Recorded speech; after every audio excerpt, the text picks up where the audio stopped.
ونصلی ونسلم علی رسولہ الکریم اما بعد فاعوذ باللہ من الشیطان الرجیم بسم اللہ الرحمن الرحیم اللہم صلی علی سیدنا و مولانا محمد وبارک وسلم صلو علیہ۔ معزز سامعین کرام، آج کا ہمارا موضوع ہے ٹیچنگ آف صوفیزم، صوفیہ کی تعلیمات۔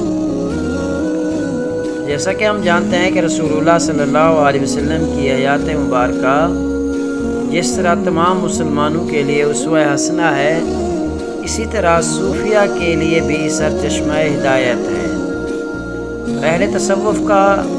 یہ اتفاق ہے کہ تصوف کی اساس قرآن و سنت کی اعلیٰ تعلیمات ہیں، اور اس علم کا منبع و مصدر قرآن مجید اور حدیث رسول صلی اللہ علیہ وآلہ وسلم ہے۔ صوفیہ کرام نے خانقاہ نظام کی بنیاد رکھی اور اسے پروان چڑھایا۔ خانقاہ در حقیقت درسگاہ صوفہ کی وہ تربیت گاہ ہے جہاں شیخ اپنے مرید کی روحانی اور اخلاقی تربیت کرتا ہے اور اس کا تعلق اللہ تعالیٰ کے ساتھ جوڑتا ہے۔ خانقاہی نظام تعلق باللہ پیدا کرنے کا ذریعہ ہے۔ خانقاہی نظام کا مقصد اللہ اور اس کے رسول صلی اللہ علیہ وسلم کی محبت کو فروغ دینا ہے۔ تو صوفیہ کرام کی خانقاہیں ہمیشہ سے اللہ کے بندوں کی تعلیم و تربیت اور ذکر و فکر کا مرکز رہی ہیں۔ ان خانقاہوں سے کروڑوں تشنگان معرفت فیضیاب ہوئے، لاکھوں گمشدہ راہیوں کو محبت الہی کی منزل کا سراغ ملا۔ ہر لمحہ اپنے خالق سے ڈرنا، دین کے کام کو بغیر کسی بھی دنیاوی لالچ کے سر انجام دینا، اپنی ذات کی نفی کرنا، شہرت اور نامداری سے بچنا، طبیعت میں نرمی اور مزاج میں عاجزی پیدا کرنا، حقیقت میں یہی بنیادی اوصاف ہیں جن سے مل کر تصوف کا ابتدائی خاکہ تیار ہوتا ہے۔ تو صوفیہ کرام کی زندگی انہی تعلیمات کی مظہر تھی۔ تو ان کی کردار میں پاکیزگی، سیرت میں اقدس، اخلاق، پیغام میں اخلاص اور لہجوں میں انتہائی شفقت تھی۔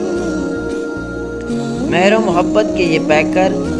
علم و آشتی کے یہ چلتے پھرتے مجسمے، صلح و نرمی کے یہ جیتے جاگتے بونے،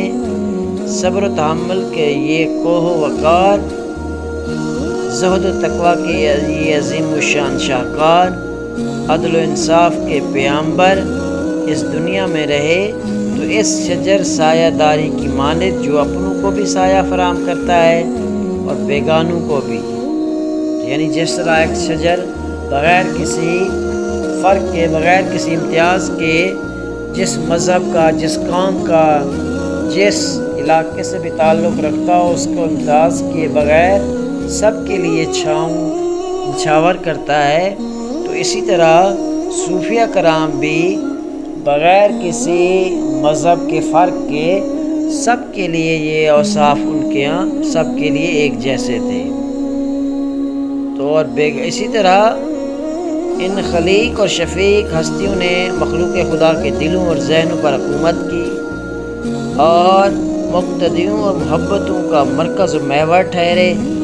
لیکن دور حاضر میں طلب دنیا کی خواہش میں روز بروز اضافہ ہوتا جا رہا ہے، تو جس کی وجہ سے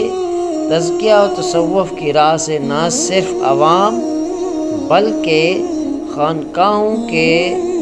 جو سجادہ نشین ہیں وہ بھی کافی حد تک دور چلے گئے ہیں۔ تو اس لیے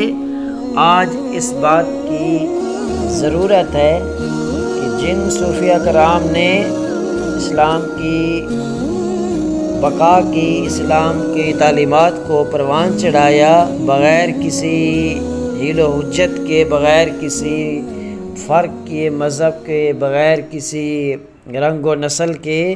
جس طرح انہوں نے سب کے لیے پیار، محبت، اخلاص، تقوی، عاجزی، شفقت، مہربانی اپنے رویوں میں ظاہر کی، تو آج کے سجادہ نشینوں کو بھی جو خانقاہوں کے نام نہاد ایک طرح سے جو ان کے وارث بنے بیٹھے ہیں، تو ان کو بھی چاہیے جو ان کی جو تعلیمات ہیں ان کے بزرگوں کی، ان کے اسلاف کی، وہ لوگوں تک پہنچائیں اور اسی ان کے نقش قدم پر چلیں۔